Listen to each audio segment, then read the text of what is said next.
मित्रों, भगवान श्री कृष्ण जब जरासंध को वध करने के लिए भीम और अर्जुन के साथ मगध पहुँचे तो जरासंध से भेंट करके उनको कहे कि हम आप लोगों से आपसे युद्ध करने के लिए हम लोग आए हैं।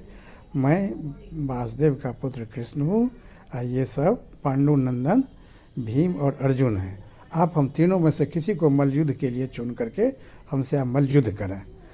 तो जरासंध ने कृष्ण और अर्जुन को कहा कि आप लोग दुबले पतले हैं, मैं मल्ल युद्ध भी करूँगा तो भीमसेन से करूँगा। और भीम से मल्ल युद्ध प्रारंभ किया। जब दोनों का मल्ल युद्ध शुरू हुआ तो दोनों बहुत ही वीर थे। भीम को 10,000 हाथी का बल था और जरासंध भी वरदान के कारण, ऋषि के वरदान के कारण बहुत ज़्यादा शक्तिशाली थे। दोनों का युद्ध शुरू हुआ। 12 दिन तक युद्ध चलता ही रहा, दिन रात 12 दिन तक दोनों का युद्ध होता ही रहा।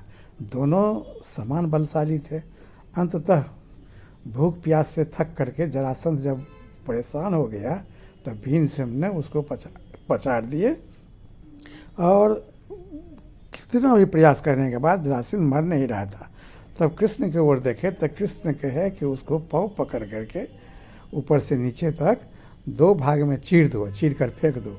तो भीम वही किए, जरासंध को दोनों पाँव पकड़ करके उसको बीच से 2 भाग में चीर दिए उसके शरीर को, दोनों को फेंक दिए। पुनः दोनों फेंकने के बाद शरीर का दोनों भाग आकर के जुड़ जाता था। जरासंध पूरा हंस करके तैयार हो जाता था युद्ध करने के लिए।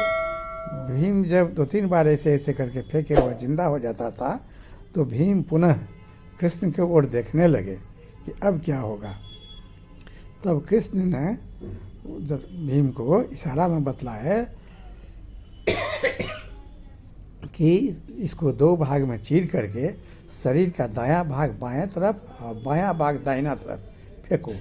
तो उस हिसाब से जब भीम ने उसको चीर करके फेंक दिए, दाहिना भाग को अपने बायां तरफ और बायां भाग को दाहिना तरफ उल्टा फेंक दिए। उसके बाद जरासंध नहीं जुटा और वह मर गया।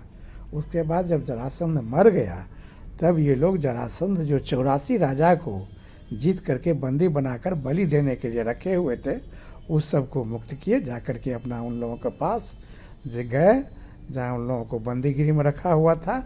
बंदीगिरी को खुलवा करके वहाँ गए, उस सब राजा को बुलाए और सब कहे कि अब आप लोग मुक्त हैं। जरासंध का भीमसेन ने वध करके मगध को जीत लिया है, आप लोग मुक्त हैं। आप लोग अपने अपने राज्य भी आप लोगों को वापस किया जा रहा है।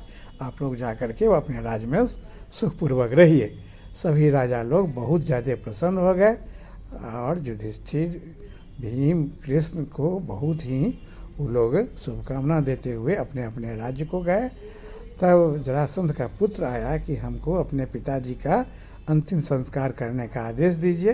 तो श्री कृष्ण ने कहे कि ये तो आपका जन्मसिद्ध अधिकार है, इससे आपको कौन रोक सकता है, और आप तो मगध नरेश हैं। जरासंध अन्यायी था इसलिए हमको उसको दंड देना आवश्यक था। आप धर्म के रास्ते पर चलिए और मगध राज आपका है, आप ही का रहेगा। हम लोगों को आपके राज से कोई लोभ नहीं है। हम लोग तो अन्याय के विरुद्ध केवल युद्ध करने आए थे। जरासंध अत्याचारी था, वो 100 राजा को बलि देना चाहता था, जो बहुत बड़ा पाप है। इसीलिए जरासंध का वध करना आवश्यक हो गया था। आपसे कोई हम लोगों को दुश्मनी नहीं है, आप अपना राज्य कीजिए, आप मगध के राजा आप ही रहेंगे। तो वह भी बहुत प्रसन्न होकर के मगध का राज स्वीकार किया। और तब वहाँ से कृष्ण, अर्जुन और भीमसेन तीनों आदमी हस्तिनापुर वापस आए। इसके बाद अब निश्चिंत रूप से युधिष्ठिर महाराज का राजसूय यज्ञ होगा। अब कोई उसका विरोध करने वाला नहीं रहा और राजसूय यज्ञ संपन्न होगा। अब ये कहानी सुनने के लिए वीडियो की अगली कड़ी का प्रतीक्षा करें।